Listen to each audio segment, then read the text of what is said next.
Hello, America, whoever you are. Cis white males, transgender females, people from Afghanistan, gays, everybody. You're all welcome to Fitzdog Radio, a home for Americans, international.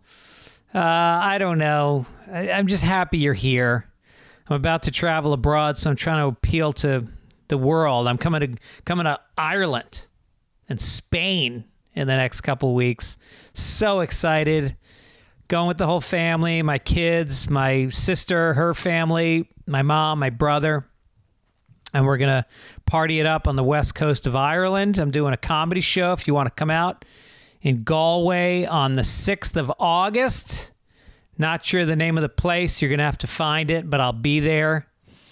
And Spain, we're going to be on the beach. Apparently, the beaches are all topless. And that's going to be a little distracting, sitting with your family.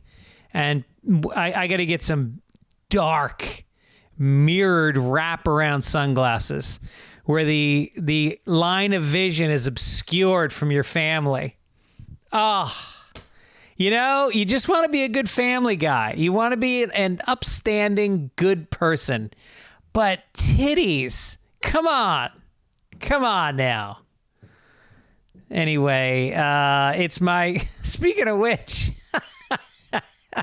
it's my anniversary today, 24 years with my wonderful wife, who I have endless attraction to. I have a deep, just unquenchable friendship. I just treasure spending time with her. She cheers me up. She makes me feel good about the human race, that there can be good in this world. She has no ego.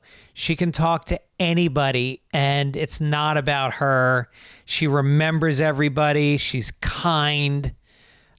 She's beautiful. I still think she's so beautiful. And anyway, so we kind of celebrated this weekend because we went to Malibu to our friend's parents it's still 57 years old and we're still like going away to our friend's parents' house. But one of our friend's parents have a very, very expensive house in Malibu in one of the exclusive parts. And they were gone for the weekend. And so we all went out. There was 3 couples. And I mean, you walk out onto the deck that's on the sand. The waves literally go underneath the deck that you're sitting on at high tide. And the water was gorgeous. And there was dolphins and celebrities walked by, celebrities and dolphins. And I think a celebrity dolphin. I think I saw Flipper. And it was just peaceful. It took me a day to chill the fuck out, to calm my mind and become restive and in the moment. And then we were there 2 days. The second day was just totally serene. I swam in the ocean a lot, played some tennis, played some basketball, read a book, read a magazine, threw a move on the wife. It all happened. It all happened in Malibu this weekend. Oh my God. And then we came home, and so we went out for our anniversary, and then it was somebody else's birthday, and it was another anniversary. So we went to this nice restaurant in Malibu, and then there was this guy sitting at the bar, and he had a dog, a giant dog. It's some kind of a Labradoodle type thing, but big. And he dyed its hair to look like it was a tiger. Or he calls it a liger. A liger because it had stripes, but then it had a mane. And his name is Henry the Liger. And if you go to my Instagram, you can see a picture I took with him, and I posted it. And the comments were very mixed. Some people loved it, thought he was cute. Other people thought it was an atrocity and animal abuse. So, but that was the restaurant. Like, Malibu is so Malibu. Like, 70-year-old men in white pants with white Adidas on and pink shirts with gold chains and fake hair and fake cap teeth, and, you know, tables of 8 people in their early 20s at a restaurant that's fucking $32 an entree, and they got bottles of wine and sparkling water and entrees and appetizers and dessert. It's like, who are these people? Where the fuck did you get the money from? Why are you living a better life than me? Well, not really. I'm there too. But I didn't get the dessert. And what else? So, yeah. Good one. Good anniversary. We're going to hang in tonight, getting some sushi, and we're going to watch. We've never seen Clueless. So we're going to watch Clueless tonight alone. The kids are away. My kids are in Europe. My 2 kids and then my niece and nephew, and they're all about the same age. They're all within 4 years of each other, or 3 years of each other, the 4 kids. And they started out in Budapest, Hungary, or Budapest, I guess I said it wrong. And then they went to Poland, and now they're in Amsterdam, and then they're going to Dublin, and then they're going to meet up with us on Saturday in Galway. And great pictures they're sending us. They're having an amazing time. And then they're spending 2 weeks together, then meeting us for a week in Ireland, week in Spain, and then they change their plans. They want to go to Portugal for a week. So now my kids are buying their own tickets to fly home out of Portugal. It's fucking great. They're living it up. This is what they should be doing at this age. I mean, maybe not drinking as much as they're drinking, but, you know, that's what I was doing at that age, right? So anyway, yeah, come out and see me in Galway. Also, dates coming up this fall. I'm going to be announcing dates in the next couple weeks. Coming to New Hampshire, Boston, Sacramento, D.C., Houston, San Francisco, bunch of places. So get ready, people. Also want to talk to you about if you are going to see a live comedy event, if you're going to go see music, maybe sports, and you stress out. You always wonder, am I getting the best price? Should I wait? Should I buy now? Well, I'm here to tell you that Game Time, get the app for Game Time, and you will get killer last-minute tickets at the best price. It's guaranteed. You will get tickets for, I mean, I'm just looking at my phone now. I can go to the Dodgers game in 2 nights for $16. $16! You can go see Jim Gaffigan. You could see, just look up your area and you'll be shocked to see how cheaply you can go out. Why wouldn't you? Get out of the house. Go have some fun. So you can look at tickets from your seat. They've got views of what it looks like so you know what you're getting. You're guaranteed to get the best price. If you can find the tickets in the same section in the same row for less, Game Time will credit you 110% of the difference. I can't speak highly enough of it. I've used it several times. I love it. It's real easy. You couple taps, you got your tickets in the app. You don't have to print anything. You don't have to transfer anything. It's right there. Download the Game Time app, create an account, and use code Fitzdog for $20 off your first purchase. Terms apply. Again, create an account and redeem code Fitzdog for $20 off. Download Game Time today. Last minute tickets, lowest price, guaranteed. All right, my guess is a quick intro because I got to go inside and have a nice dinner with my wife, if you'll excuse me. My guest is, he might be my favorite guest in the podcast.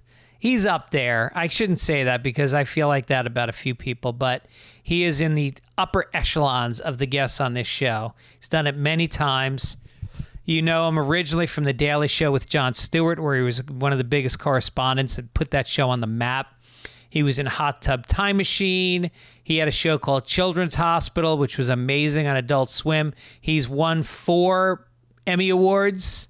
He was on the HBO series Ballers. He was on CBS on The Unicorn. He was in Old School, Blades of Glory, Semi-Pro, Now Pronounce You Chuck and Larry, Failure to Launch, Harold and Kumar, Curb Your Enthusiasm, Arrested Development, Community, Happy Endings, and now he hosts Top Gear. I mean, it's crazy what this guy has accomplished, and he's stupid enough to come back on the Fitzdog Radio podcast. Please enjoy my chat with the great Rob Corddry.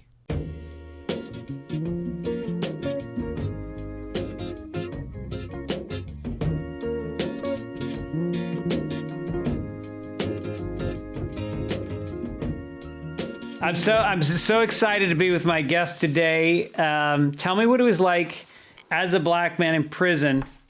Oh shit, that's my next interview, Ali Sadiq. Hold on a second. I hope you're as excited about me. Right. I'm really excited for that next guest. Who do you got? Ali Sadiq. Oh, nice. Yeah, he did Hard Time. Hard Time? Like 8 years. Really? Yeah. Oh, dude. I have nightmares about that, man. Yeah. I do. Have you ever spent the night in the clink? I've never done anything wrong. I've never. Shut up. I have spent a night in the clink, like a jail. You know, not a. Like what town was it?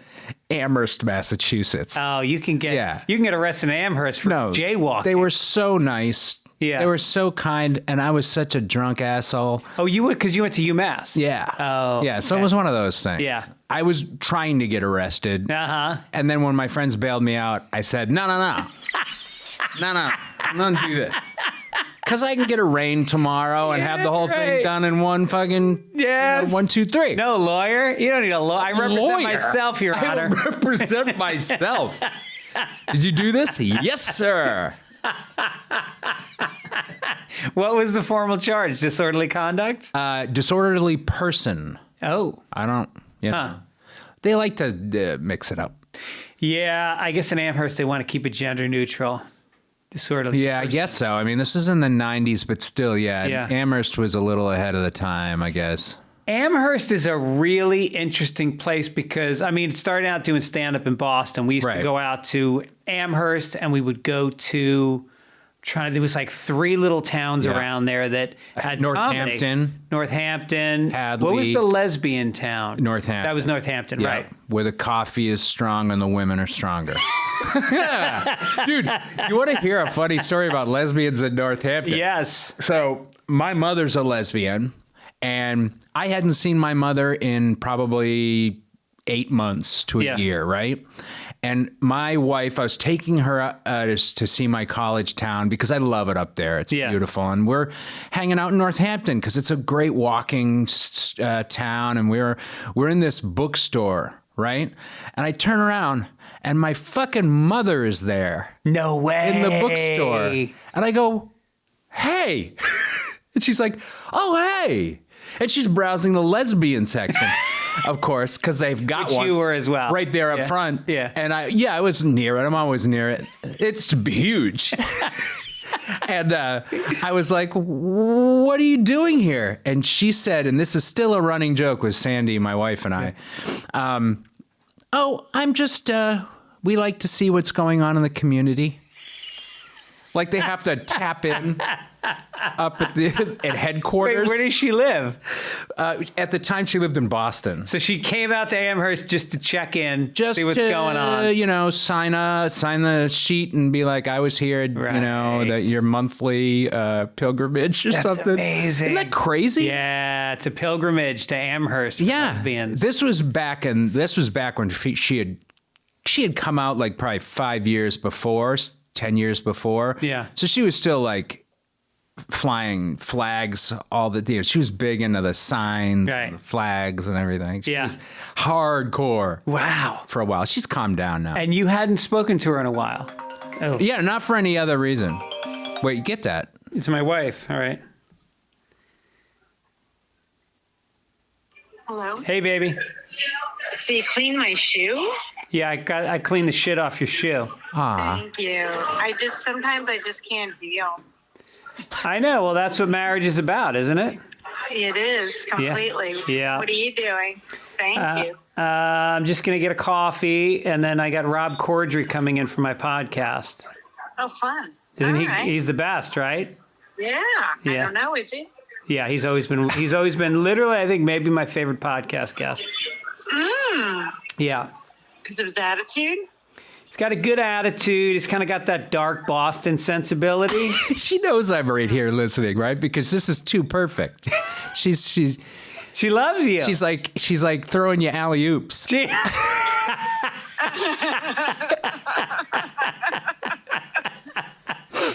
What are you wearing? Okay, goodbye. Bye. Hey, you clean the shit off your wife's shoe. I really respect that, man. That is nice, isn't it? Yeah, that's really nice. Well, because that's what My wife doesn't walk in shit. No, when my wife married me, she stepped in shit. Yeah. Yeah. Yeah, she's been trying to get that off her shoe for years. That's the dirt that doesn't wash off. No, here's what you do as a husband. Do the big ticket items. Yep. Wash the shit off the shoe. If there's a dinner party, clear the dishes and do them. But then the rest of the week, just fucking sit on the couch and watch her do it. You're actually doing yourself a favor when you clear off those dishes and wash them, because you can be by yourself a little bit. Yeah. You know, a little Greg time. Yeah. You know what I do? One of my big things, and it's so funny because now I'm sort of known for this in my family, is the glass guy. Mm-hmm. You break glass, I'll clean it up. It's like they think I'm an expert in it. Yeah, right. They think there's anything like I know something they don't about picking up glass. One time my wife closed the shower door and it just cracked. No. I forget whether it was off its like track or something, and the pressure got to be too much and it cracked. And she's sitting there in the shower, naked, with glass. Did she get cut? No, didn't get cut. But she had to stay still. And I got up there. She called me and I ran up there. And I'm like, what you got here? It's like immediately one of those contractors, like, ooh, yeah. It's not a big deal. I can do this. What I'm going to do is... Did you give her an estimate? I got her out of there, gave her an estimate. It was $0. It was just good husbandship. Yeah. And, I enjoy it. I enjoy it because you're doing something that's visible. Yeah, that's the key. That's the visible. key. You know, there's little things that she does all day. She does all the paperwork. I don't pay a bill. Yeah. I don't read a statement. I think it's about the same in terms of paperwork, you know, and also kids' school paperwork and camp paperwork is that's a whole job. Never signed a permission slip in my life. I think I signed one. Yeah. And I was a lark too. I was like, look at me. Wait, your kids go to the same schools as the Sklar brothers, right? They used to. Oh. They used to. Yeah. Yeah. What was that, Los Feliz? Silver Lake. Silver Lake. Yeah. Nice. Yeah. I live right on the line of Los Feliz and Silver Lake. Like across the street is Los Feliz. Which is cooler? Well, Silver Lake, right? It is. I mean, my wife swears we live in Los Feliz, which pisses me off. Uh-huh. You know? Why? Is there status with that? I don't know. Right. I don't know. She's literally drawn a line right off about 20 feet off from where the line is. And it just drives me crazy. Like in Brooklyn, we used to live in this weird part of Carroll Gardens, Cobble Hill. Cobble Hill? That was my first day with my wife. She called it Red Hook. Oh, she did? Yep. Wait, Red Hook's a shitty neighborhood. Red Hook at the time was a really shitty neighborhood. Right now it's like a new Williamsburg. But it's like, at the time, see, we lived on the other side of the BQE, which to her meant Red Hook. Yeah. She's like, well, that's the Hook. The Hook. You know? We live in the Hook. Wait, but anyway. Cobble Hill is like one of the nicest neighborhoods in Brooklyn. Yeah. Yeah. I lived there when it was not. Okay. When it was, you know, and I lived, again, on the other side of the BQE, which is like you open a window and you get black silt. Right. Because it's just exhaust. Yeah. And everything. We were like 3 houses down from an expressway. And everybody's driving and they're looking. Yeah, but well, it wasn't. Luckily, it was you know, obstructed view. But you know, it was just a weird little spot. But it was 27 years ago. I asked her out, and we got on some bicycles, drove over the Brooklyn Bridge, went to Cobble Hill, and she had on a sundress and sandals. Oh my God! And she got a little sweaty. Go ahead. Wait, can you tell me the story, but whisper it? She got musky because she's a Russian Jew. And so this kind of, I hugged her later and I go, oh, yeah. Oh, and that did it. Pheromones were doing it for me, man. Pheromones were doing it for me. Oh, my God. Do you like a little smell? Oh, yeah, of course. Yeah. Of course. My wife doesn't believe me, though. Yeah. Yeah. No, she's squeaky clean. And Your wife, and I'll never forget this, you guys were on a party bus going somewhere, and there was another party bus next to you, or maybe it was a car. Yeah. And she stood up at the window and she flashed her tits. Was it at another bus? Oh, shit. What was that? That was on the way to somebody's Like a wedding. I think. Yeah. Right. Friend's wedding. And she, no, it wasn't. I think it was just at a car. And she flashed. Hopefully, and some teenage. one of the guys. It was a bunch of women. There was her friends and the husbands, and one of the husbands who is kind of a dirtbag. He was pissed off that he missed it. He missed it. Yeah, That's amazing. or maybe it was her ass. No, I think it was her tits. No, it was I her don't know. tits. I remember that. Yeah. Because ass is like, that's standard. It's- But tits is really a gift. For the people in that car, that is a gift. Oh my God, does that ever happen to you? I used to live in an apartment on 16th Street and Fifth Avenue. There was an apartment across the street from me. I bought this condo. Apartment across the street from me. Big plate glass window. Oh yeah.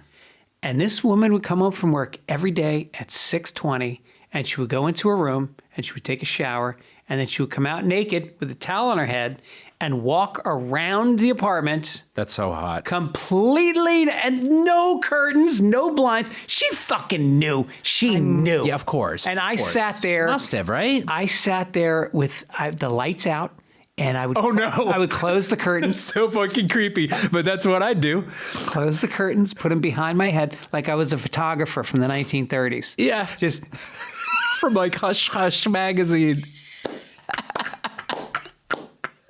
I have no idea why I never took photos, but I never did. No, because you're a good human being. I'm a good guy. probably. I don't think I would have been able to go that far. Yeah.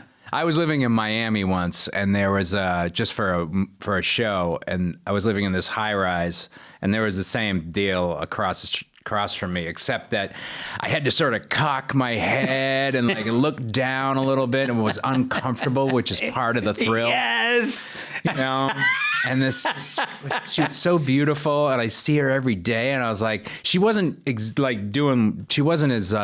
brave as your friend across the street, and then one day I saw her husband sitting on the couch, or boyfriend or whatever, watching TV, and he was grossly obese, like No obscenely kidding. obese. That's so Miami. Why? It's Yeah. so wild, dude. Yeah. I was like, oh my God. Which made you What is hornier that because her you went, I had a shot at that. Is that?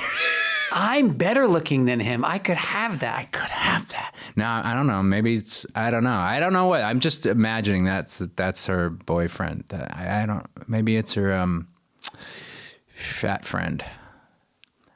What was she wearing at the time? Doesn't everybody in Miami have a fat gay friend? Yes. Yeah. That's half the fun. Maybe that's him. Yeah. He didn't look like it though. He looked like it's a fat guy. What kind of numbers did you put up when you were single? You know, I did all right because I was the funny one. Yeah. That's all I had going for me. You know, I had to get a couple drinks in me though, which is part of the problem. Because UMass is tough. It's a lot of jocks. It's a lot of big dudes. Yeah. But they didn't have, I mean, I'm sure they had their version of game. I am not saying I had any game. I was just funny. Yeah. But then I got to New York, and I was in theater, so I was still the funny guy. But the second I got into comedy, man, the second I got involved in the UCB theater, It all ended. because I was like, I was the 11th funniest person at best. Right. Not even. Yeah. Matt Besser's getting laid before you. Oh my God, yeah. And and also I was like a serial monogamist for most of my life. I always had a girlfriend, so it wouldn't. But in the dry spells, you know, yeah, I would do a bunch of stupid shit. The college was crazy. You ever hook up with a girl that got famous? No. Yeah. I don't think so. No. I hooked up with the same girl twice and didn't. I had been blacked out the night before at a party. This was back in college. And she had the same experience because we would look at each other and be like, oh, hey. Oh, my God. Hey, you. What's up? Yeah. Like, here we are again. The same. This is your bedroom. Yeah. Hey, I didn't piss it this time. I'm getting better at It this. was so nice. And then I was just like, so can I have, the second I was like, can I have your, and I didn't even get out number. She's like, no.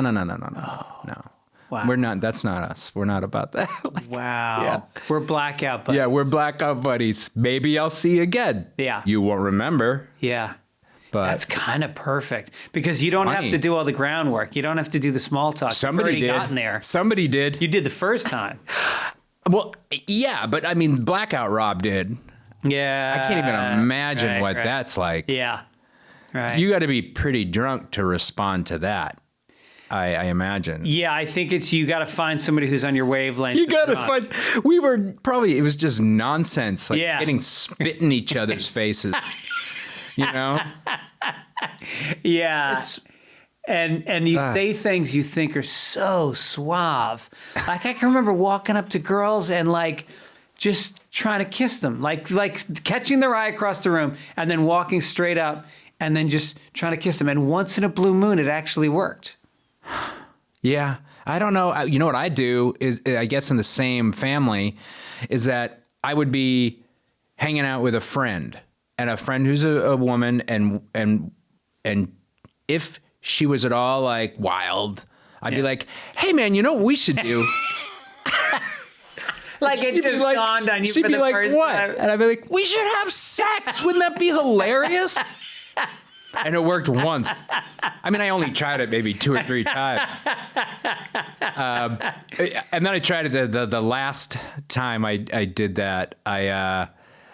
It was with a good friend, and we still laugh about it today. Yeah. Because she's like, you idiot. Did she do it? No, Oh, my that's God, great. no. That's great. She's too smart for that. Yeah. It's not that my other friend was dumb. She was just as dumb as I was. Yeah. Yeah. I hit on Lori Vanderhart, who was like one of my party friends all my teen years.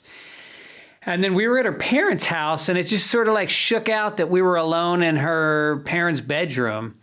And it was that exact thing. I don't even know if I said, it would be funny, Yeah. but like I was laughing and started kissing her, and she was laughing, and we just fell on the bed, and we were hysterical. But I kept trying to kiss her, and then we just kept laughing, and then we just left, and we gave up. We always laughed about it. Gave up. Yeah. That's really funny. Yeah. The best part is that you gave up. Yeah, the laughter Right. the laughter was trumping the horniness. Yeah. Yeah. It was funnier than it was hot. Yeah. Yeah, I get that. So how many years with your wife now? 27? 21 almost. Oh, okay. Yeah, September it'll be 21. Wow. I know, right? Now, does she still perform? That 'Cause she's feels like something. 21? Yeah. Well, it's blackjack, Yeah. Oh, yeah, right. legal drinking age. It's a lot of things. Yeah. But it feels like a real accomplishment. I feel good about myself. Yeah. Feel It's good about kind of us. the point where you go like, we're officially at the point where it would be easier to stay together than it would be to break up. Oh my God! Wait a minute.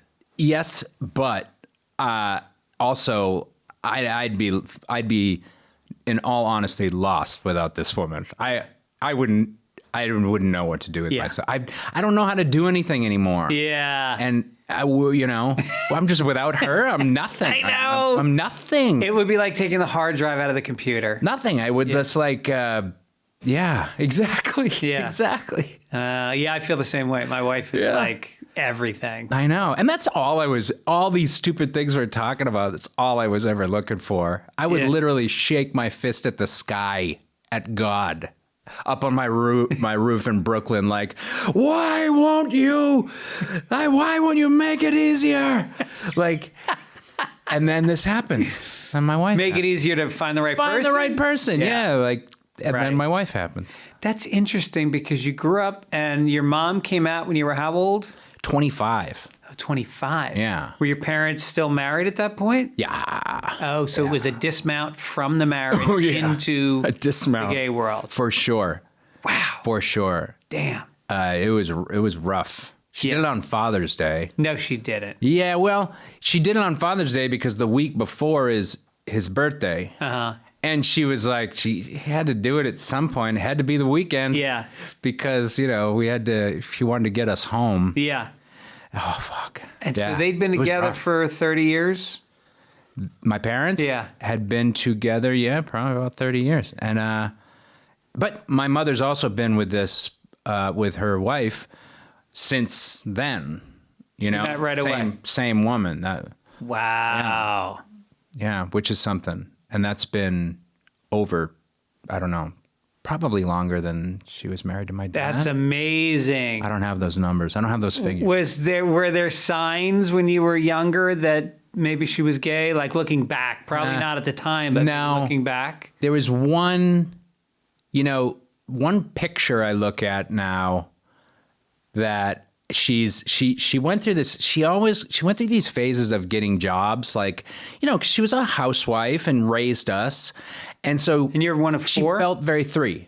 She felt very restless. Yeah. As some women do. And she wanted to do something, but she didn't want to go to nursing, which she was trained for, or work in I forget where, vets she liked to work for, but that was too much. And she decided she was going to drive a limo. So she would drive a limo. So there's a picture of her leaning up against a white limo with really short hair in a tuxedo. And this is like 85, 86. And I'm like, yeah, we should have known. Wow. We were really under we had I had a different view of what was happening of our family. Right. That's pretty wild because you think about those times and your mother was probably living a life that she felt she had to live. Was she Catholic? At the time? Oh, no. Yeah. Well, she was very religious, Protestant. Right. But she wanted to be a nun when she was younger, even though she was Protestant. Another so she red was flag. She's an Episcopalian, so that's pretty much Catholic.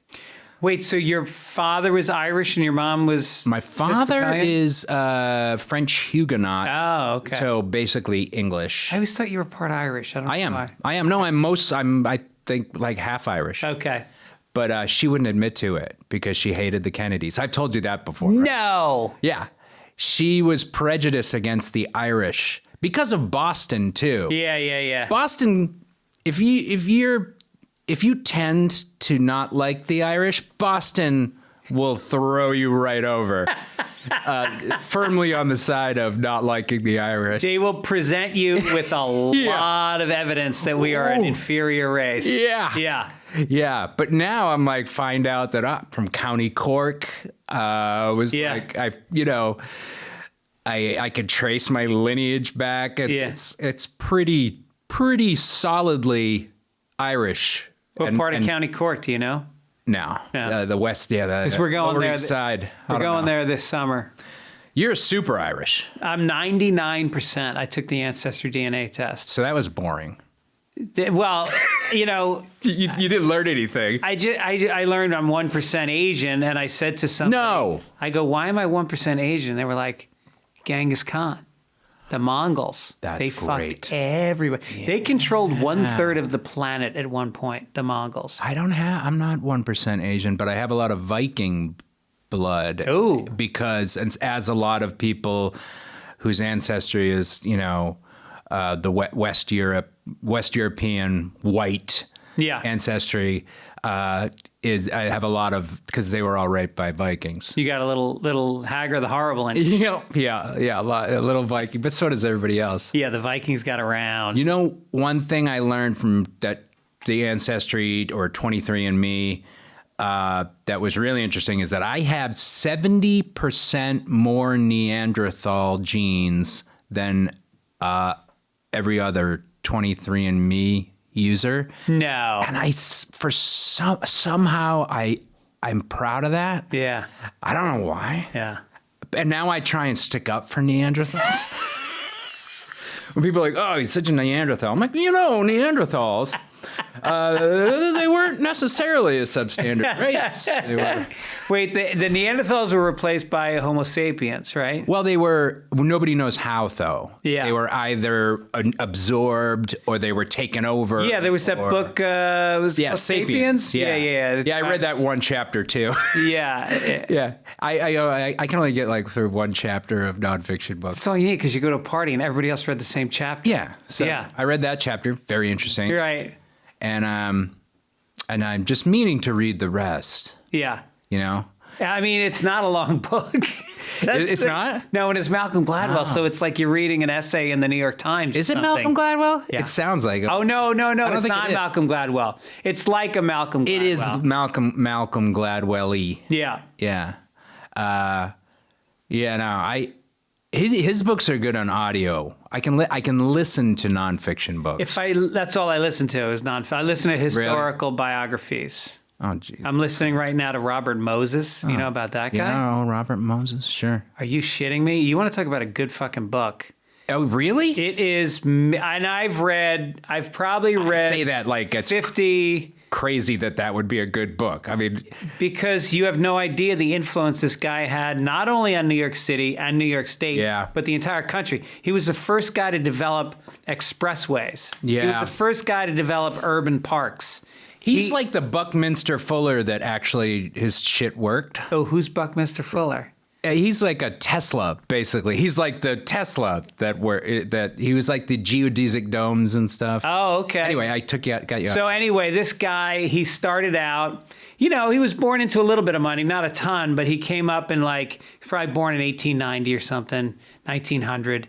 And he just hustled and he found power. He was very Machiavellian and he would find ways to get power. And he started making dossiers on people early on. And then he got into what they called the City Planning Commission, which then had the purse strings for all the money that came into the city. So no matter what department of the city you were in, you needed to go through city development.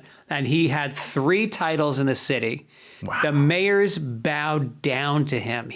Because he had the tolls. He built the Triborough Bridge. Wow. He built the West Side Highway. He built the LIE. He built the BQE. Wasn't he in the grid system? He had something to do with that. I don't know about that. He? No. But he put parks at Prospect Park. He built all these parks. Yeah. And Jones Beach, all of that. And but Jones Beach, he didn't want the poor. He was very racist. Oh God. So he didn't want the poor people getting out to Jones Beach. And so he built bridges over the expressways. They were only 8 feet tall because the buses were 10 feet tall. So poor people couldn't take the bus out to the beach. Get the fuck out of here. Yes. Wow. Now that's really thoughtful racism. It's really putting some elbow grease into your racism. Yeah. Holy shit. And then if you looked at New York City back then, there were pools. He put in pools all over the city. Yeah. Except Harlem. There's not a single pool in Harlem. No. Oh, no. No parks, nothing. So in this book, it tackles that? Oh, yeah. It's very honest book. Yeah, good. It's Robert Caro, who I think he also wrote the ones on Johnson. There was those 3 books on LBJ. Yeah. Not aware of them. All right. Not aware of them. I don't know. Biographies that maybe they're great. People seem to like them. You like the first chapter. I probably will. Yeah. Yeah, I'll read it. I'm going to send it to you. I'll read the first chapter. I do it. Do not send me chapter 2, you son of a bitch. I'm not going to read it. I'm not going to read it. It's something I do on Fitzdog Radio. If a book comes up and a guest sounds interested, I always mail them the book. Okay. It does, it does sound very interesting. Yeah. Because I'm sort of a nerd for New York City. Oh, yeah. Too. A good friend of mine and Sandy's is the New York City planner. No shit. The top dog. Really? And she was working for the planning commission when we were living in New York and hanging out with her. And I was always just like such a nerd. Every time we'd hang out, I'd be like, "Get me to the top of the Chrysler Building. Yeah. What's there? All this shit." She would take me down to like weird places and stuff. Yeah. Yes. And now she sent me a sweatshirt, New York City planning. It's like, nice. I treasure it. Wow. I treasure it. So she's like the new Robert Moses. Yeah. Just as smart, but she's Korean, so she's not racist. Koreans are the most racist Asians. Okay. Can I say that? Can I say that? I don't know. Podcast? I don't know if you can say that. But I would say it's a I should precede that with it's a stereotype that the Koreans are the most racist of Asians. Can we back that up, John? I listen to Rick Ingram, and that's what Rick says. Yes. I think that every society has I'm very interested in finding out like what different societies who they have problems with. Yeah, I know. And I think like Koreans probably because they're the most looked down upon, and they're like, well, fuck you, we don't like you. Right.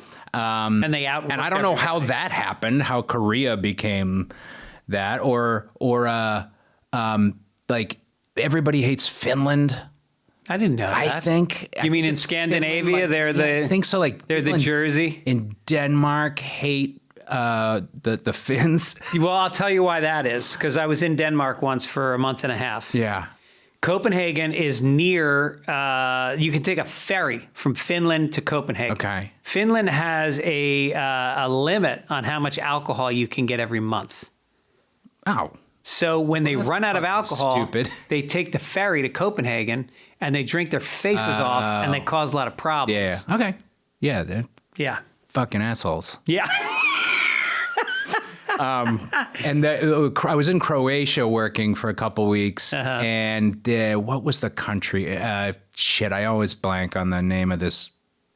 Some random Lithuania, Estonia. No, keep going. It's like it starts with an S. Slovakia. Slovakia. Okay. I hate them. They hate them. Really? We wouldn't mention it. We had to work there for a day. We had to go over the border, and they were like, and the drivers, the equivalent of the Teamsters over there in Croatia were like, oh man. They'd start pointing at people in the street like, look at this asshole. I hate them. They look I don't know, what's the difference? Yeah, right. I couldn't tell a difference. Yeah. Well, you got Dominican Republic and Haiti. Yeah. They really look down on the Haitians. Yeah. Yeah. Yeah. And they just hate each other. Yeah. Right? Yeah. And Argentina looks down on everybody else in South and Central as America. they should. Well, yeah. Yeah. I didn't know that.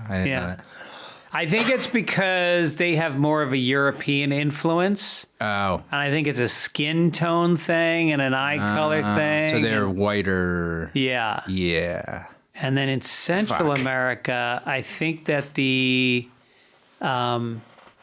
starts with a B. No, not Bolivia. The one Carlos Mencia is from there. Brazil. No. Where's Carlos Mencia from? South America starts with a B? Central America. Oh, Central America. Oh, Honduras. Honduras is starts like with an H. it's a silent H. Oh. Yeah. Okay. All H's are silent, aren't they? Right, but I'm going to hammer this point. You said it started with a B. Yeah. I'm sorry, it's a silent B. It's a silent H.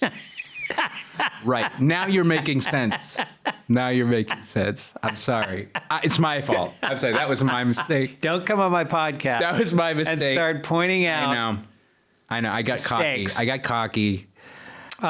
So, yeah, Honduras is looked down upon by the rest of Central America. From what I understand. Interesting. Yeah.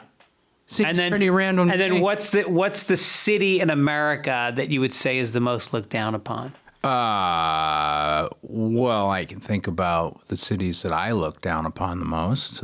As a Bostonian, I would imagine. That's why it's weird that you love New York so much. Philadelphia, dude. Yeah. Fuck Philly. Yeah. Fucking assholes. Yeah. No, what is it going to be? I'd say like Like Dallas? Really? No, it's not Dallas.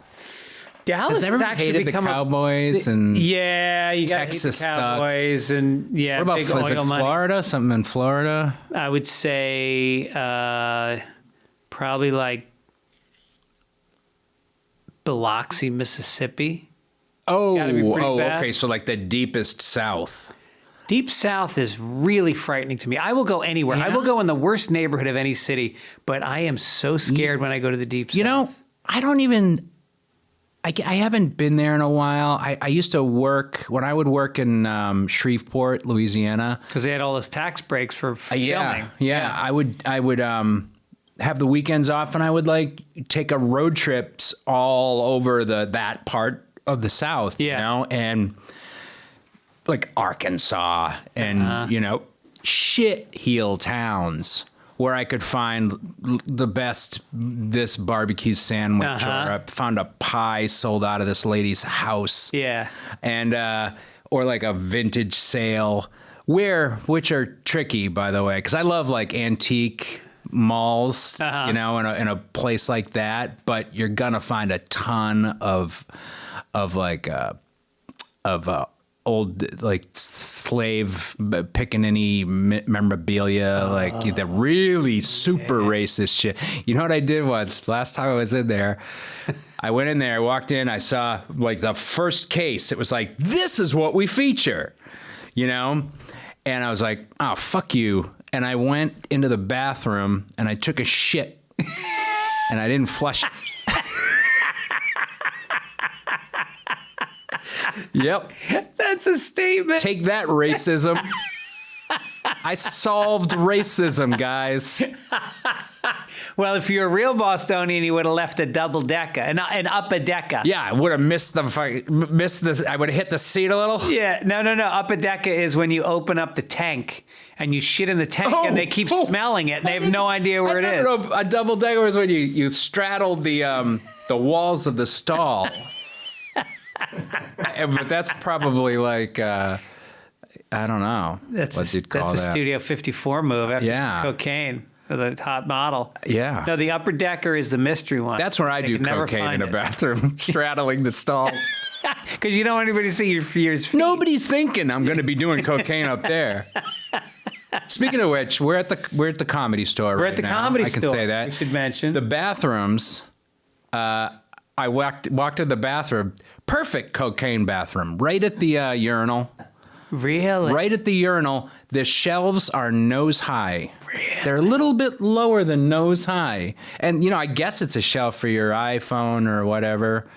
If you ever put your iPhone on a shelf in a bathroom. Yeah.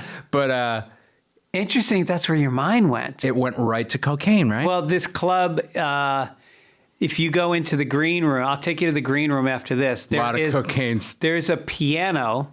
It's a piano table. It's not a real piano. It's shaped like a piano, and it's about the size of one of these tables. But it's got a glass top on it, a mirrored top on it. And it is famously the place where Kinnison and everybody used to do blow. Yeah. So they've never changed out the That's table. cool. Yeah. Why did people like to do cocaine on mirrors or glass? Is it makes the line look bigger or something? Is that or is it not? Well, if you do it on a table, you're using a razor blade. You're going to cut up the wood. So it's just because it's definitely non-porous. Yeah, I think it's non-porous and it's not going to scratch when you use a razor blade on it. Right. Yeah, and I guess seeing the coke is good too. Seeing the coke, double. Yeah. It's got to be some sort of. Right. Oh my God. That's what I always thought. Very inexperienced cocaine. Oh, you haven't done much cocaine? No, I've done my fair share, but yeah, it got not for a long time. Yeah, and nobody does. It's an asshole drug. It turns you into an asshole. You can't do anything anymore, basically, except for something natural. No, I don't. With the fentanyl, Oh yeah, my God. it's really scary. It's fucking. I don't understand it, man. I don't understand why drug dealers would even put this shit in their drugs. Yeah. Like, I loved Molly. I had a time. I never did it. Oh, I had a couple years there where it was just the choice drug, the weekend. Yeah. This is what my weekend was. Right. And fantastic drug. Really? And kids. And that's dead. You can't even... Because it's a powder. Yeah, it's a powder. Yeah. You can't even touch it. It's like the first thing they'll throw fentanyl in. I used to I got shoulder surgery a long time ago, and they gave me. So my doctor gave me Percocet or Vicodin, I can't remember which, and then my surgeon also gave me a prescription for it, and then I forget who the other doctor. Oh, I had 3 doctors writing me scripts. Nothing has ever made me, short of my wife and kids, and I'm only saying that as a disclaimer, nothing has ever brought me more happiness than opiates. I was so confident and calm and in the moment. Yeah. And then I started taking them crazy for like 8 months. Yeah, me too. And I had to stop. And when I stopped, dude, thank God, dark. It's a really hard thing to get off. It's of. not fun. Yeah. It's like kicking heroin. It is.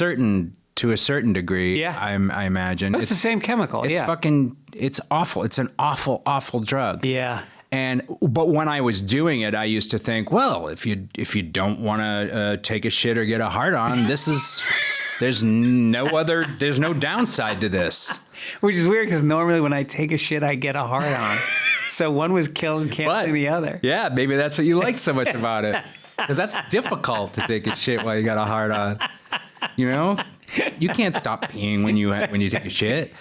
So, yeah, that's tough, man. Yeah, it's boy, bad. Boy. It's bad. Bad news. No, now I am strictly a mushroom guy. It's the only, I haven't drank in 30 years.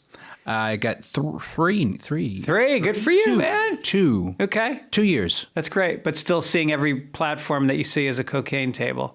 Yeah. So you're doing well. Well, listen, the day that fentanyl is gone, the day they wipe that off the planet. No, No, mushrooms are all natural and they're regulated, and I get them from, because they're legal in Colorado and parts of Northern California. So they're manufacturing them. They're coming out of I can show you a package I have. They come out of a machine, and because it's like the old days. You got some mushrooms from somebody who was on a piece of tin foil. They gave it a few stirs in their pot. One hit of the chocolates you won't feel anything, and the other one you're chasing cars. Yeah, you're barking and chasing cars. You're eating tree branches. Yeah. No, it's fantastic. It's fantastic. And there's no hangover. A nonfiction book I've read that Changing Your Mind. That Michael Pollan. Yeah, book. it's a great book. Great. Yeah, so great. And it's had a profound impact because, mushrooms were developed in the 1950s into the 60s, and it was at Johns Hopkins in Baltimore and Berkeley. They were doing serious multi-year studies on what it does for depression, what it does for people at the end of their lives that are suffering, mortality, and how it was no fail. It was like a no fail thing. Can't OD, really. And like everything else, the fucking boomer generation went ahead and ruined it. Yeah. Those douchebags can't get anything. I know. Right, man. I know. They ruin everything for us. When will they die? Hey, I think I might technically be a boomer. No. I don't know what the years really? are. I might be the last year of boomer. I'm 57. Can you look up what years are baby boomers? Yeah, I'm very curious. Can you still hear me if I lean back like this? Yeah. Great. Yeah, it was Nixon, though. Nixon was the one who declared the war on drugs. Most people don't realize that. And it was because they were seeing there's a lot of different perspectives on why they started clamping down on drugs. Some people say, yes? It's 1946 to 1964. Oh, I'm 66, so I just missed you just made it. Gen X, buddy. Woo! So the coolest generation. Do you think so? I think so. We had the best music. Well, with the best music, and also, did you read that Twitter, that thing that went viral? I don't know whether it was on Twitter or what, but it was some millennial posted about Gen Xers, don't fuck with these guys. They never had parental supervision. They rode their bikes around their neighborhoods all day long without this and that. They, he just painted this picture of like, pull up your bootstraps kind of. Yeah. I was like, yeah. Man. Did you see there's a docuseries and a documentary about Action Park in New Jersey? Yeah. Did you see that? Yes. That's our generation. Yeah. I used to go to that fucking park when I was a kid. Oh my God. I used to go off the water slide. It's so dangerous. I think like 8 people died. A lot of people died. Yeah. Yeah. And one person died because they had a kayak rapids. Yes. And the way they got the rapids to move is they had a giant electric fan under the water shooting the currents, and a woman fell out of the kayak smart. and she got electrocuted to death. Yeah, it was not a well thought out amusement park. Well, and it also was understaffed because nobody would work there, because if you were a lifeguard, you were diving in the water every 6 or 7 minutes to pull somebody out. Oh my God. And so there was a water slide that went straight down. Yep. And then it had a ramp that came up, and then there was a pool underneath. It was probably 6 feet deep. And so at the top, you were supposed to lay down and then slide. But all of us lunatics, because all we wanted to do was break the rules and take the biggest risks physically as possible. Oh my God. So we used to run and dive in the air so that as you were hitting the slide, you were already going 15 miles an hour. And then we would hit the jump, and you'd almost land outside of the pool. Fat guys would almost hit the wall on the other side. That's insane. Yeah. I remember those, and I think Adventure Park had one of them, those alpine. They did. A concrete slides. half circle. Right. Yay.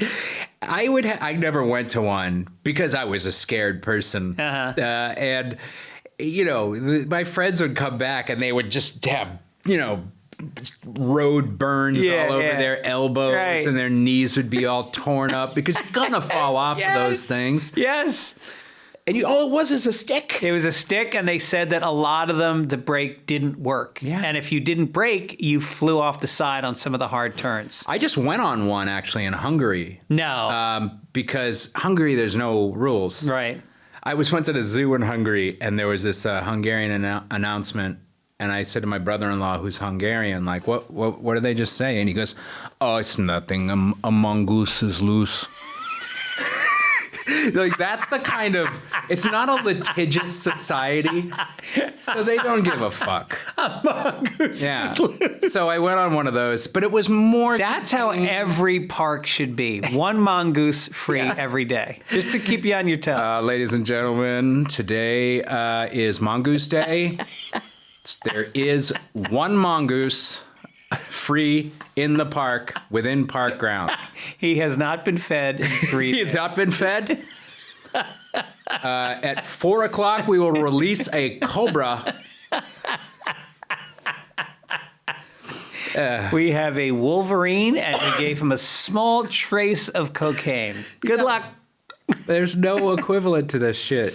But getting back to the drug thing, so there's a lot of theories on why Nixon kicked it in. One of them was the really transcendent people, the Timothy Leary type people said it was because the Timothy Leary, I think, really blew it. Well, but I don't know. Wait, hold on. Tell me your. Well, I think his thing was that that LSD was opening up people's minds, and it was part of why there was so much anti-war movement, because people were starting to think for themselves, and the drugs were opening them up, and they wanted to stop that. Right.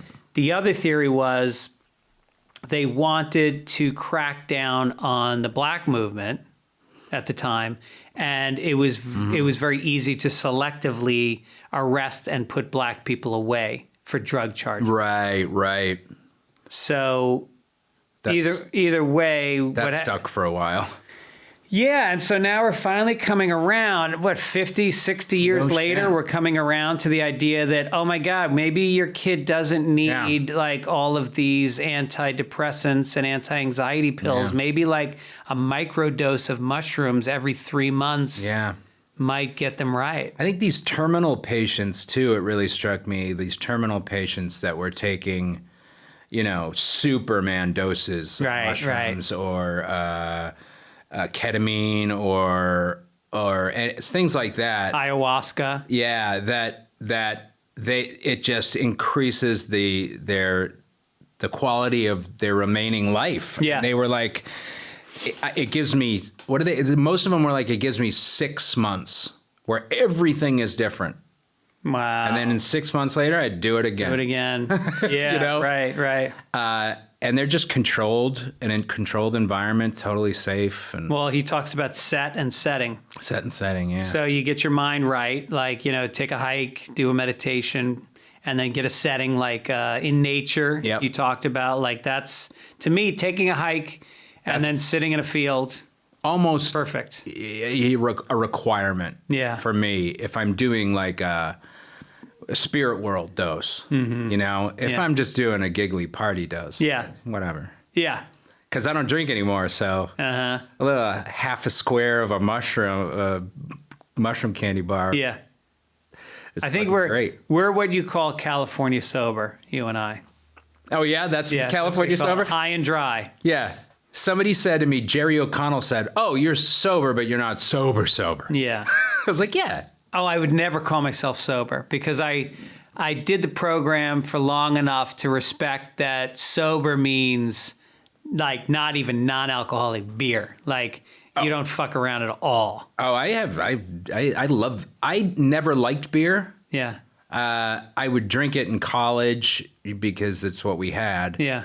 But I never really liked beer that much until now.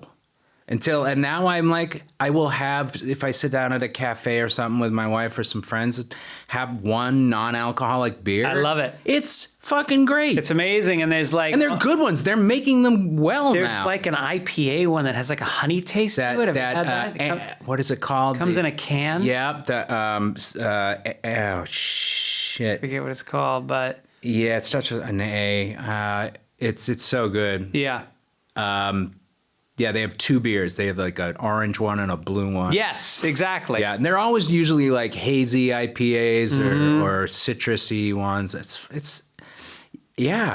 I feel like it calms me down a little bit. There's definitely a placebo effect when I drink a non-alcoholic beer. For sure. Yeah. For sure. It doesn't make me feel like, say, if I'm around people that are drinking, it doesn't make me feel a little bummed out.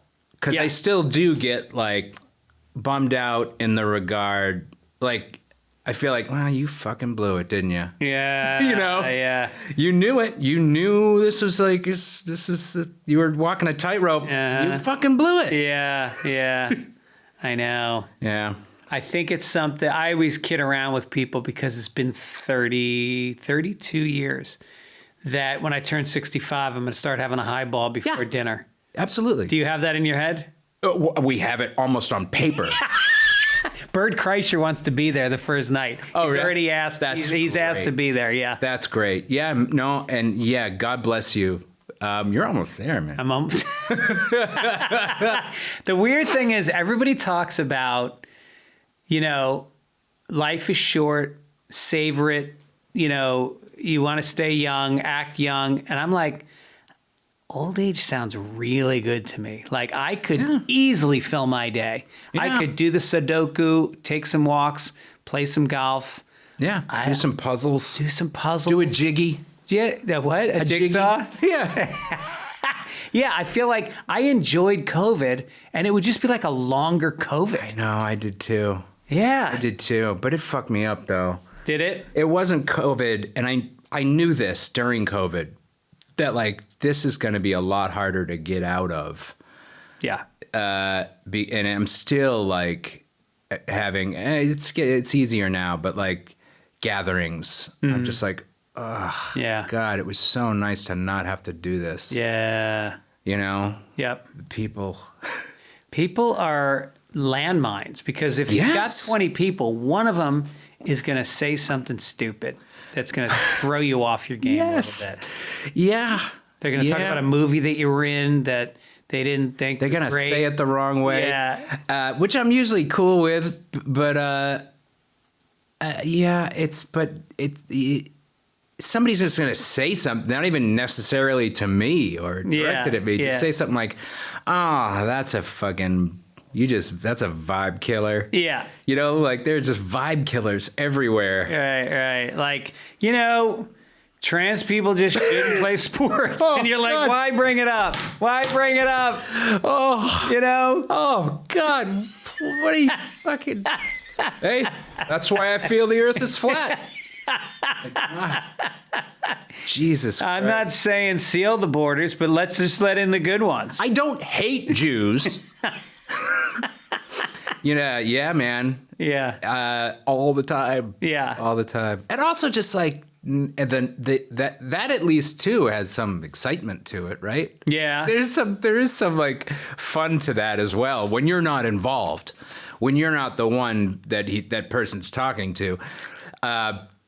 When you can just kind of observe it and be like, "Oh shit, this is happening." You get a little high off it, like, oh man. Yeah, I got a friend, Tom O'Neill, who is an observer. He's a journalist. Yeah. So he's in the third person at parties. Man. He stirs shit up. He finds people, stirs it up, and then he takes a step back, and you just see a big smile on his face. Wow. And then he tells the stories later. He goes to Venice Beach every Sunday, and he's got this big cup that he fills with booze, and he walks around Venice Beach and he talks to anybody, homeless people, tourists, and he finds weird, Really?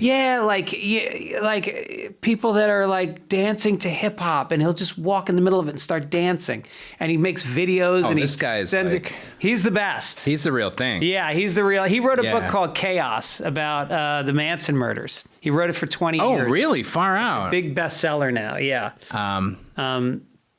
But yeah, being the third person, being like what Eckhart Tolle would describe as, not like being in the moment means not letting your thoughts control how you're feeling. Mm-hmm. It's about observing and saying, oh, I'm having this thought, and not letting that thought grab your emotions and take it for a ride. Right.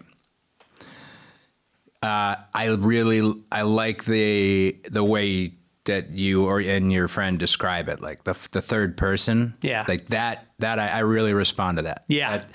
I'm going to give that a try. Yeah. Yeah. He stepped into the party. Shook his head. Immediately went to the bathroom. Came back, little more energy. Yeah, a little more energy. Looked around, went to the bathroom. Like, because I'm in the third person too, right? You got to think of yourself in the third person, so you're removed from the whole deal. Yeah, nothing can touch you. No, I like that. That's like I used to think about LA as a place where everybody comes here, and they've got their script, and they're from fucking. Wareham, where are you from? Weymouth, Mass. You live in Weymouth, and it's a fucking sailing town, or it's a fishing town. There's some sailing in Weymouth. Yeah. There's a little sailing. So you knew this guy who was a skipper, and he had a family, he was third generation. He wants to leave the business to the grandkid, but the grandkid really is gay and whatever. So you write your screenplay. You got all this cool, raw shit, and you write an amazing screenplay. And you come to Hollywood, and you get a little buzz, and maybe you sell it and it doesn't get made, and now you're living in hot West Hollywood, and you're living the same life as every other schmuck in Hollywood, and you don't have any real life experiences anymore because LA doesn't. There's no life here. There's no culture. There's no texture, and so all of a sudden, like you just see guys. You walk into a Starbucks and you just see like three people with their laptops open watching you, and it's exactly that. Oh my he walks God. up to the counter. He orders a latte. Nothing happens. He picks up the Lionel Richie Christmas I really CD. think you've zeroed in on a big problem. Yeah. Yeah. Boy, that's why. Yeah, just don't move to West Hollywood. No, I mean a lot of people have stayed outside the LA scene and produced great stuff. I mean, don't the Coen brothers live outside of LA? They live in like probably. I mean, I even consider like where I live. Outside, or at least I guess how I live. I don't live an LA lifestyle. Well, you hang out with the Sklar brothers. Yeah. I mean, they're pretty LA.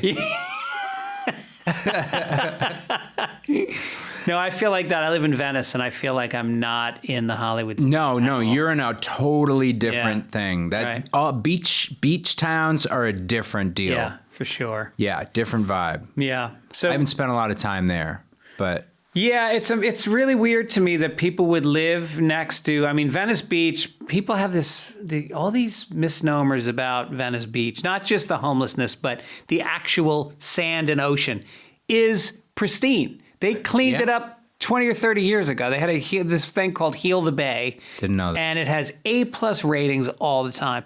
The sand is clean. Yeah. And if you live in Los Feliz, you just don't go to the beach. No. It's 10 miles from you. I don't go to the beach. Yeah. I don't go to the beach. And also, like, when people are like, oh, you live in L.A., oh, man, it's by the beaches, right? Yeah, you hit the beach. I'm like, I've lived closer to a beach my whole entire life. Yeah. That I do now, mentally and physically. Yeah. I wouldn't even think about going to a beach. Although, you know what I do enjoy, Greg? And go ahead and make fun of me, but Okay. I love sea glassing. I love picking up sea glass. What's sea glass? Fuck you, dude. Is that when lightning hits Don't the make sand? fun. What are you talking about?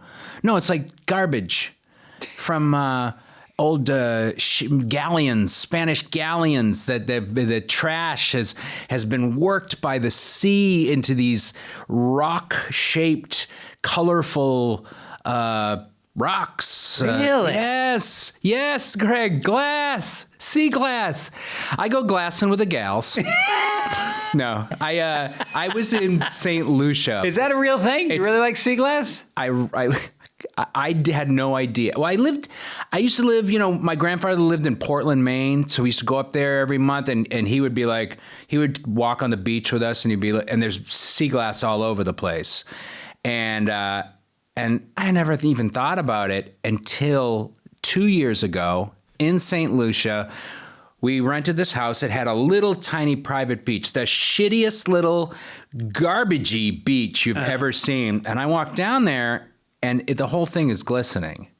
Like somebody had poured from a distance, poured like precious stones all over the beach. Wow. For the rest of the week, 2 weeks, I was just down there every day with my ass in the sand, and the waves hitting my back, like digging. No kidding. I got an orange one. No way. Yeah, I got obsessed with Is it sharp or it's worn down? No, it's got, well, sometimes they can be sharp, but they've been worn down for years and years and years. And I love the history of it too, because you got now I'm really getting into it. Yeah. This is started off as a joke. I found what is called a dead Charlotte. Uh-huh.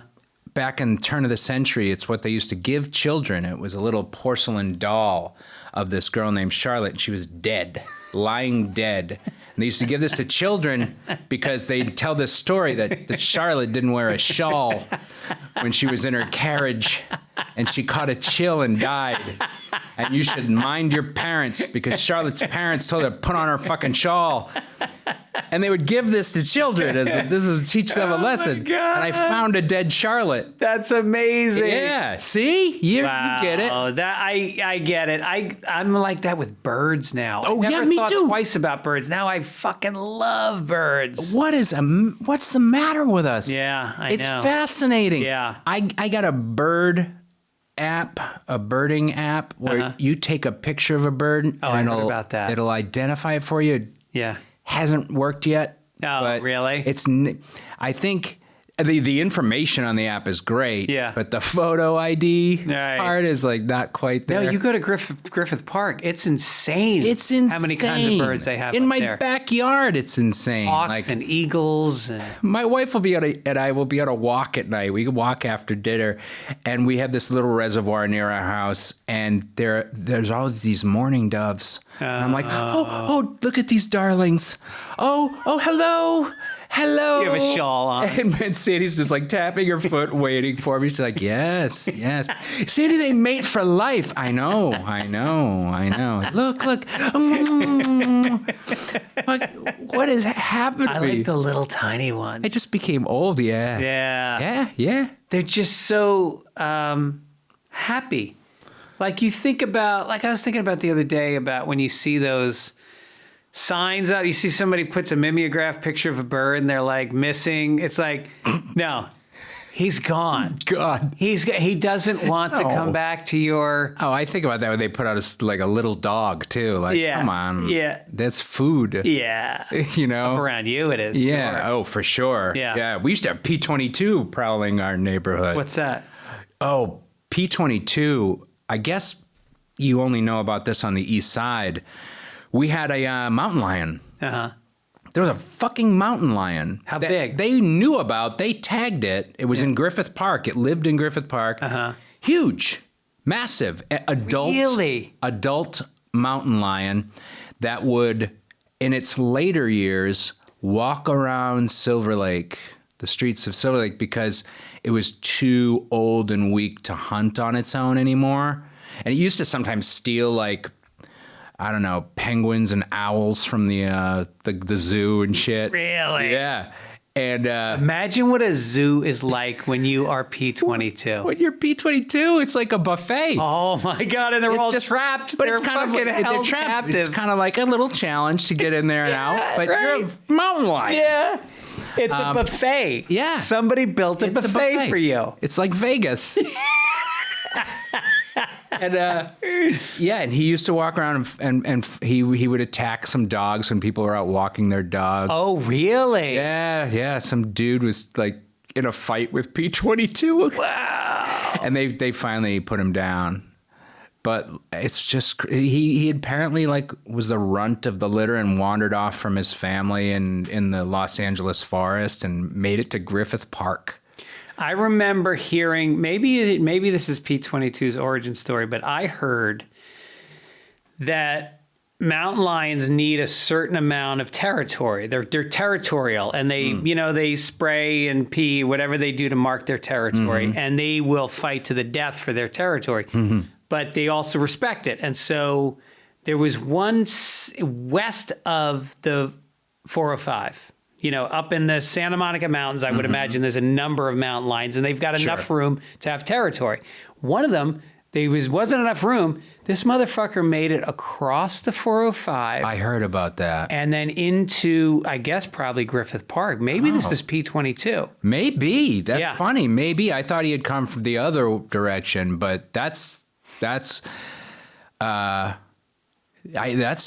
completely possible. I mean, even if he came from the other direction, he'd have to cross the 5. Yeah. And the LA River, which I guess isn't a big deal. Right. But a zoo. But can you imagine?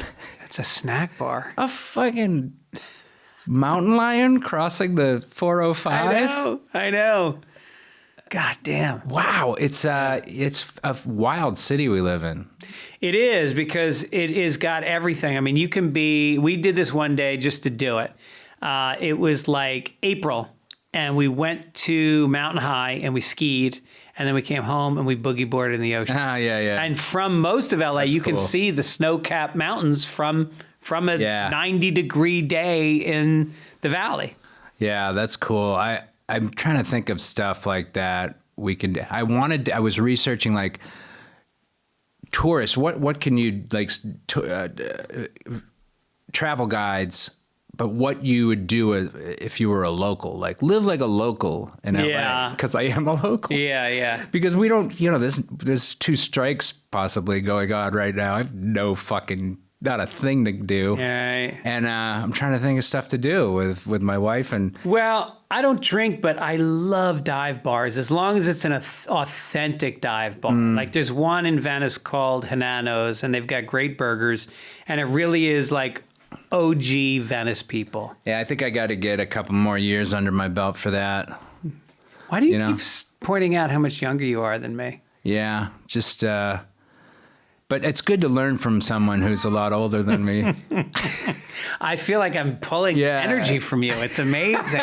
Sucking the marrow. You look younger. Mouth. Yeah. I'm tired. my joints ache. No, I think dive bars are a great way to meet real people from the region that you're traveling to. Huh. That's interesting. Yeah, I never even thought about it in terms of meeting people. You don't want to meet people. You just want care about meeting people. I just want to hang out with my wife. Right. Yeah, I would rather do something and not meet people. Right. At all. Yeah. Let's not meet anybody. If you want to not meet anybody, but do something that's local, obviously hiking is amazing here. Yeah. It's like some of the best hiking in the world. Yeah. City hiking. A lot of it is water, man. If you come to the west side, you Come on. You can. I was thinking about that. You know, my wife loves the beach. Yeah. And I should just suck it up. Suck it up, man. Maybe you'll like it. They hit Zuma Beach or something like that. That's pretty cool, right? Zuma's pretty sweet, and it's a beautiful ride up there. Yeah. And there's great restaurants. So you go to the beach. Yeah. And on the way home, you stop at a good clam shack. Fish shack. Yeah. Yeah. Take some mushrooms up there. Oh, shit. And never come back. Yeah. Yeah, wear an outfit that's sturdy because that's gonna be your outfit. That's gonna be the outfit. Be the guy who lives on the beach. Oh yeah, it's gotta be comfy. Yeah. But we're gonna be living on the beach for a little bit. Can you drive yet? No fucking way. Can you drive? Oh God, no. God, no, I'll never be able to drive again. I've forgotten how to drive. I rebooted. I lost some stuff. Yeah. Do you ever fantasize about like the Airstream trip or like the Winnebago trip? Yeah, we actually have a van. No. But we hadn't used it for a good, year maybe, and we were just parking it all the time. What kind of van? It's a Sprinter camper. Like we had it tricked out. There's like a camper, a bed in it, and a table, and a pop up in the top. Do you attach it to something, or it drives itself? No, it drives itself. Yeah, it's a big camper van. How so long? it's like the smaller kind of RV. Really? Essentially, yeah. Does it have a bathroom? It does not. It has a cassette toilet, which is basically like one you dump out the next day. So you can go to the bathroom on the van? You can. At night, the women do. Yeah. I just still go outside. What kind of trips have you taken in it? We've gone camping a couple times. I have used it to go to drive to sets. Like if I'm working, and I was working in Fort Worth, I would drive across country. No kidding. And just like sleep in a Cracker Barrel parking lot. And wow. It was fucking great, man. That's amazing. Yeah. Or like get some, what do they call it? Mushrooms? What's that? No. What's that land? It's land that is owned by no one. Shit. I'm blank. It's because you're making me old. Homesteading? Anyway, there's this land. It's not necessarily a campsite, but it is land that nobody owns. Right. And everybody can use it. And how do you find it when you're driving? Well, you can look it up. They have websites. Yeah. If you remember what it's called, it's so easy to look up.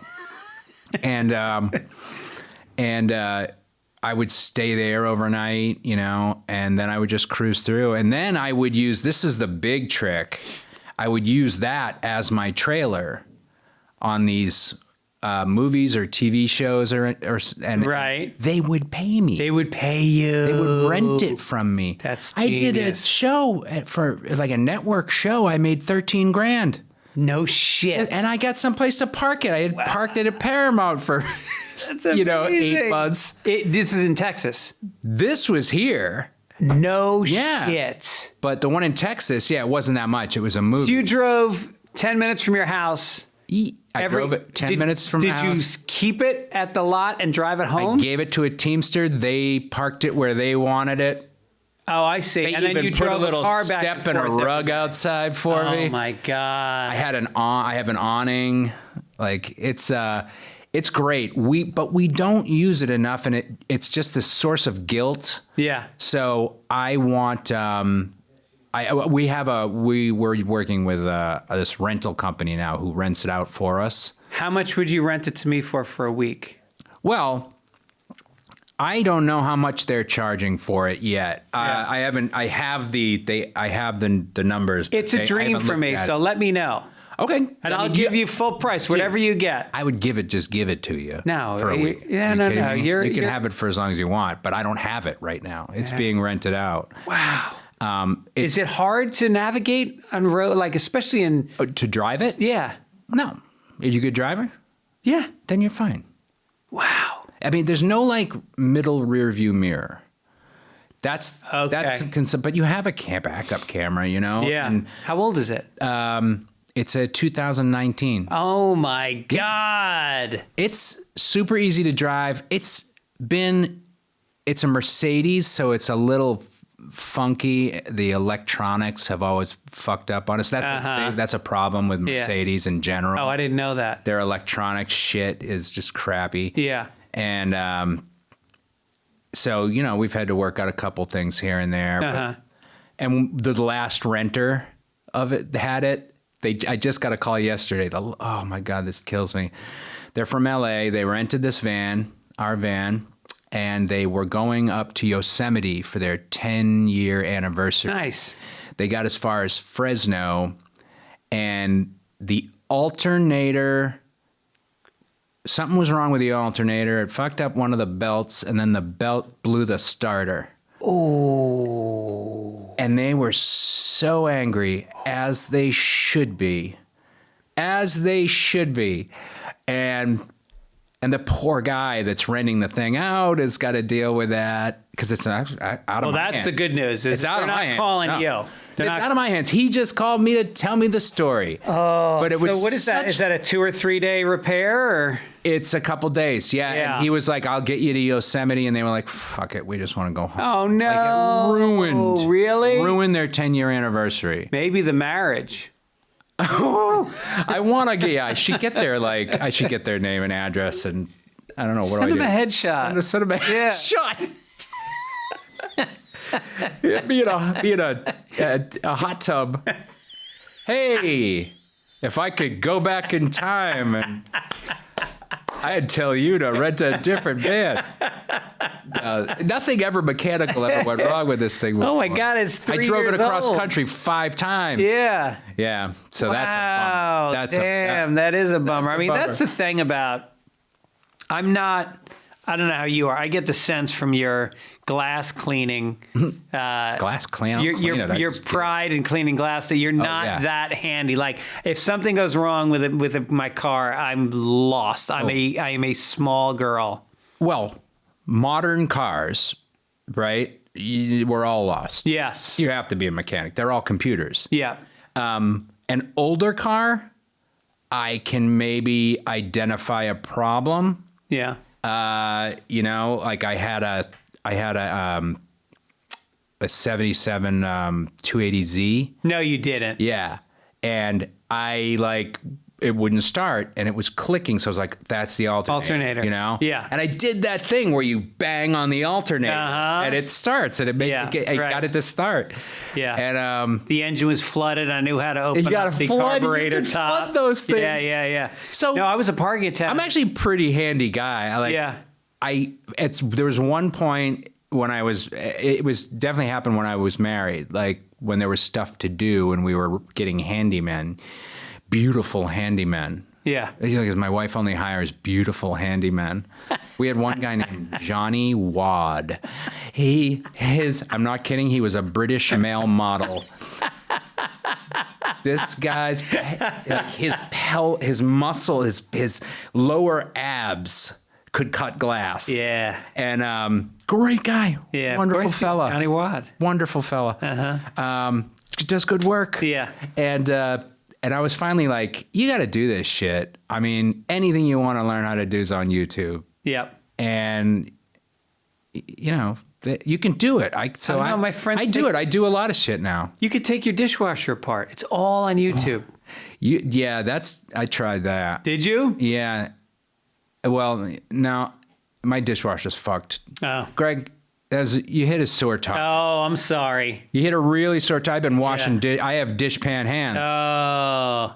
Why? Because you're trying to fix it yourself instead of calling somebody? I thought I knew what the problem was, and I didn't. I probably made it worse, but... Johnny Wad would have been ass deep into that thing. Gee, that kind of thing, appliances is a different game altogether. Yeah. That's like mechanical knowledge. Yeah.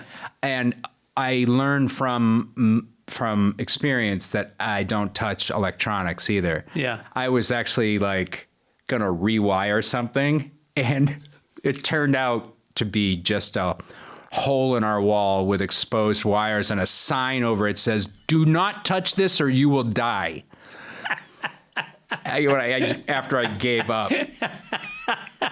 I put a U-pipe or whatever it is under the sink. Yeah, plumbing you could do. Can you? I replaced it, and my wife was so proud of me. And then I don't know, about a week or two later, the bottom of the cabinet under the sink had 4 inches of water. What happened? You didn't seal it or something? I didn't seal it. You got to seal it. Threading tape? You put threading tape? Did not put threading tape. Wait, I want to get back to the 280Z because it's one of my favorite cars of all time. It was such a bad, and it was a 78. 78. 78? Yeah. Yeah, because I was a parking attendant at a country club in starting in 1982. And this guy, Mr. Morelli, had a 280Z. It was a 280ZX actually, and oh yeah, that's like the 80s version. Yeah, I like those. But the steering was tough. Yep. You had to have some muscles to turn that car. Yeah, man. And they were mostly sticks too, or at least mine was. And the clutch was like doing a fucking press. It was like doing a 50-pound press pushing that thing. It's not an easy car to drive. No. And I learned that after a few months with it, like, boy, I bought a car that's not very fun to drive. No, it's not. And also, you'd think it dispelled the idea I had that these old cars were like these speed demons. Yeah. They're old cars. Yeah. You know, like I look at these guys who you see a Mustang every time you drive around LA and it's like such pieces of shit. They corner like a fucking tour bus. Yeah. They lean to one side, then creak, and even the top speeds. Like I remember Seinfeld, he had somebody in his coffee with cars. Did you ever do that? Comics? No. And he was talking about like these old muscle cars, and he's like a really good Toyota Prius could take this thing off the line. Absolutely. Yeah. Absolutely. Yeah. We were doing a promo for Top Gear, and that's right. One of the guys who was basically a professional reviewer, automotive journalist, and driver. He was a great. Dax would kill me if I said he was the best driver out of both of us, because Jax was good too. Yeah. But we had to drift that thing. We had to drift like a 64 Mustang. No shit. And it was just like work. Yeah. Like, all right, I can do it. It's not gonna be fun. Yeah. It's not gonna be good TV. Right. Did you ever get a classic car? Just the Datsun. Yeah. I had a 69 Bel Air. Oh shit. Pretty car. It was long. That's a beautiful car, yeah. Yeah. I would never do it again unless I would buy smart, like probably German. Yeah. Like those guys really know how to make shit. You know what I like of those old like 450 SLs, those convertible Mercedes? Oh, those are gorgeous. Old Mercedes. My neighbor across the street has an old Mercedes. I forget what it is. 280s and 450 SELs. It's gorgeous. Yeah. Just beautiful. It just drips, It's so beautiful. Yeah. But also, it's always in the shop. Like I just never. No, you need an extra car when you have a car like that. You need, Dax. My friend Dax has the co-host on Top Gear has like 17 cars. He also has a mechanic. Yeah. And he's got a garage, and he's got a car washer, and he's got I can't. Do all that shit. No, I think the compromise for me, I've wanted an old Mustang since I was a teenager. I don't know why. I had a chance to buy a 68 one time and I didn't do it, and I still kick myself. And so I think the compromise is buying a new Mustang. Hey, there you go. They look like the old fastbacks. Sure. And they are, even the baseline has a 505 engine in it. Oh my God. Those GTs too? Like. Yeah. Well, the GT. Not the GT. I mean the GT, what do they call them? The Colby? The 300. I'm not very, I always, as you can tell. Yeah. I'm not very good at recalling. No, neither am I. I remember the number being, maybe it's not a 505, maybe it's a 303 or a 505. I'm not sure about the engine. I mean just the model number. Oh. It's basically the top of the line Mustang. Yeah. And it's not a car you'd want to drive around the street. Yeah. But what do you mean? Because it's too pretty? no, it's just uncomfortable and too fast. Yeah. It's like barely street legal. Yeah. It's a track car. The Shelby, is it? Shelby makes, I think, Shelby's like, now That's car more design. real car people are gonna be pissed off, but I think that Shelby is more like they'll do any of they have models of any sort of Mustang, Right. Not just but they're beautiful. Yeah, they're gorgeous. I can say that. I will look at a Mustang like that. If there's a beautiful woman in a tube top and denim shorts, I will look at that fucking Mustang instead. I am so attracted Oh God, yes. to a gorgeous old classic Mustang. God, yeah. I mean, I'm always pointing out cars to my kids. They're so sick of me. Yeah. Just so sick of me. Yeah. Oh, look at that over there. See that Toyota Previa? That's a minivan with a mid-engine. They're like, shut the fuck up. Every word you say is boring. Yes. Like I can hear myself, but I can't stop myself. Yeah, right. We're dads. Ah. And it is funny because we're dads and we talk that way. And so our kids see us as just that one dimension. And you just want to look at them and go like, motherfucker, I was so much cooler than you when I was your age. You don't know that. I've lived a crazy life. I don't know if I was cooler than my kids. Oh, really? I don't know. They're pretty fucking cool. Interesting. I don't know if I was Well, they cooler. grew up in Los Feliz. Yeah. I think they're cool. I mean, my youngest can shred on a guitar like That's nice. anything. So cocky. Yeah. She's so cocky. I'm like, what about this? Whatever. She learned the Hot for Teacher solo. No kidding. Yeah, and I was like, boy, that must be hard. And she's like, that wasn't that hard. Wow. I'm like, oh my God, you're so gloriously kidding. cocky. You got So video of that? So I think I might. Yeah, You got to actually. show me some video. I want to see that. I think that she's fucking super cool. Wow. And then my oldest is like, they are like gothy, emo, blue hair, whatever color hair they want to have. And they're like, anime and doing that.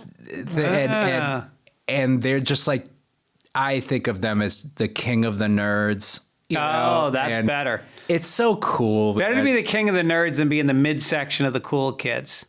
Oh, hell yeah. Yeah. I wasn't even I wasn't even anything. I was nothing. Really? I was a Boy Scout. You were an Eagle Literally Scout. a Boy Scout. You were an Eagle Scout. Yeah. That's like for the kids that just didn't know when to quit. Or didn't know what to do with themselves. Yeah, Like right. that is, for sure didn't know when to quit.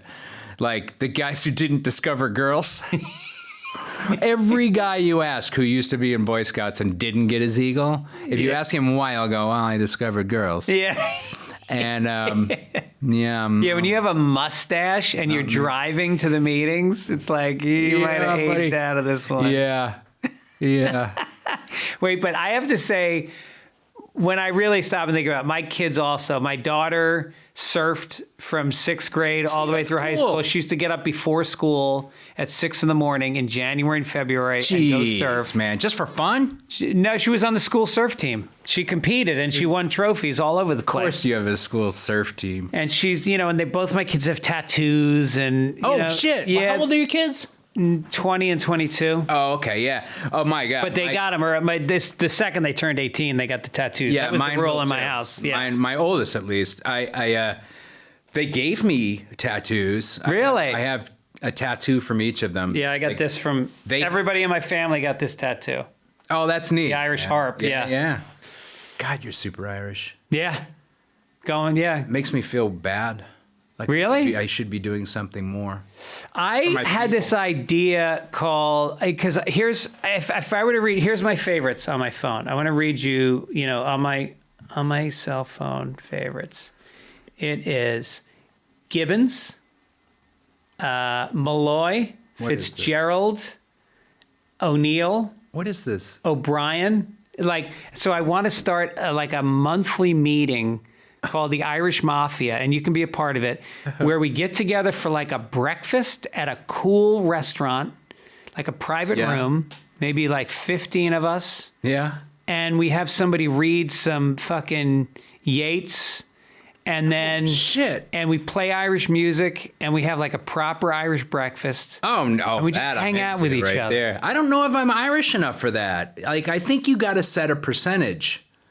Did you say 50? I think 50 you got to is be adequate. over 50 for that. You got to be 51. I don't know what I am. I might be 51. I know because my dad also has some Irish in him as well, so I might be pushing. Yeah. But my mother's also sort of watered down with some Scottish. I'm all over the board. But how do you identify? Like, if somebody says what nationality, would you say Irish? Yeah, I say Irish and French Huguenot. Yeah. You know? Right. Because French Huguenot, it's just so weird to me. Yeah. Nobody really knows what that means. Yeah. I think we'd let you in. I think you'd slide say on the white. Irish Mafia. I say white. For white. I love that when I ask somebody in the audience when I'm doing stand-up. So, did anybody take the ancestry DNA? And they clap, and I say, what did yours say? And they go, white, and they smile, and you're like, oh yeah, we're in Columbus, Ohio. Oh God. Yeah. All right, so listen, let me get to my thing. I do a thing with all of my guests. Do the thing. And we're going to ask you the standard. These are called fastballs with Fitz. Okay, now do I answer them? Not why don't you fast. give me the rules. There's no rules. They're just questions that I consistently ask all my guests because go I ahead. think they're just really good questions. Oh, these are the cream of the crop right here. They're provocative. Okay, good. I'm really looking forward to these questions. You're not at all. I am. Oh, really? Yeah. Okay, good. Well, you are the champ of Talk Your Way Out of It. You remember I used to do that segment, Talk Your Way Out of It? No, I don't remember. What I was put it? you in an awkward, uncomfortable situation, and then I tell you to talk your way out of it. I don't remember. People go to YouTube and look up Rob Corddry and talk That's your way really out of funny. it. There are two types of people in the world. Go. Well, I mean, it's not funny. I don't give a shit. The first thing that occurred to me was introverts and extroverts. Uh-huh. And the introverts are usually ones you wouldn't necessarily think an introvert's an introvert. Like, it sounds like you're an introvert. I am. Yeah. For sure. Who's an entertainer. But I present as an extrovert. Yes. Yeah. That's interesting. Yeah. Yeah. And I've always been torn. I feel like I need to reload. Like, if I go out in public, I need the next day to be chill. Oh, absolutely. Yeah. Absolutely. But I can also do Vegas for 3 days with friends and blow it out. I can stay high and around people for a few days. I guess I used to be that way, but even then I need a break. Yeah. I got to go up to my hotel room and Right. just walk around a little bit. Right. By myself and do nothing. Right. Okay. All right. The question sucked. What's the next one? What have you turned down recently? Nothing, because there's nothing being offered. Well, in the last year or two. Okay. What have I turned down? Boy, recently I haven't turned down a whole hell of a lot. I'll pretty much do whatever you tell me. Uh-huh. I pretty much do especially in the last year or two, whatever the fuck you want me to do. Yeah. I've done a lot of shitty movies. So many shitty movies. I've turned down almost every premiere invitation I get. Really? Every party for something. Yeah. I can't remember the specifics of it, but it's just not my. What about Sandy? Do you ever feel like doing it for her, or she feels the same way as you do? She doesn't necessarily want to do that. I mean, she's an extrovert for sure. And I ask her, is this something you want to go to? Mm-hmm. But then there's this whole conversation we had about, there's should you be doing that more? And Sure. I don't know. I don't know what the answer to that Yeah. is, because I'm just not. I don't know. That's not what I thought this was going to be. Is there a premiere or a party that stands out in your mind that you're glad you went to? No. It's so funny because people dream of moving to Hollywood Yes. and getting to the level of fame that you're at, and they think the best part would be going to those parties. They're not bad. Yeah. I mean, if you're the type of person that likes parties, but I can think of one, the premiere for Katy Perry's documentary. Oh, that was because good. I brought my, I think she was like 12 years old at the time, my niece. Oh, that's nice. And a huge Katy Perry fan, and she had a blast, and so that was fun for me. Did she get to meet Katy Perry? No. No. I think she said hi to her brother. Oh, that's nice. Yeah. Yeah. And she'll remember that for the rest of her life. We just talked about it. Yeah. As a matter of fact. She's like, 22 now, I think. And she was like, we just talked about it. That's amazing. Yeah. All right, finally, and then I'll let you go. Let's see, which is the last one I should give you. Okay. Do a good one. Who do you want to give your eulogy? Okay. That's your best question, I think. And I would want it to be someone really, honestly, I don't give a shit. I think it would have to be someone very funny, and also that doesn't take things very seriously. Right. You want irreverence. I want irreverence. Mm-hmm. And I'm trying to think of that perfect person. About your brother Nate. Nate is hilarious, but he's a very serious guy. Yeah. I don't think he'd be able to handle that. I would never put that on his shoulders. Okay. I would say, and by the way, it's never going to be up to me, right?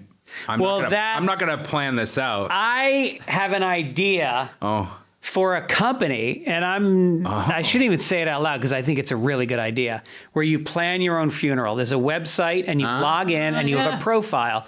What's the music? What readings do you want shouldn't have done? said that out loud. That's a very good idea. Uploading photos that you want shown on the slideshow. Who you want to speak and guests and who you want to speak. Everything. Prompters to them for tell this story. Tell the story about the time we went to Wyoming. Yeah. Because it's the day before, and people are up all night thinking about what stories they're going to tell. Yeah. Here's the stories. And you just hire a shitty lawyer to make it all neat and clean. Right. That's easy. That's great. Okay. Done. Do it. You want to do it with me? Do it quick now. now. No, I don't want to do that with you. That sounds like your credo in life. No, I don't want to do that with you. You know what? No, that I will do anything. I told you I'll take anything. So fucking yeah. What else you got? I'll do it. I'll fucking do it. All right, listen, Rob, I can't thank you enough. so I think I kept you longer than. Wait, what time do we start? We started. Is it an hour and 40 minutes? I would have the Sklar brothers. Really? I would have the Sklar brothers do my eulogy. Dude, I had no idea. I just kept you for an hour and 40 minutes. I thought it was an hour. Really? Yes. That's all right, dude. I figured it was going to...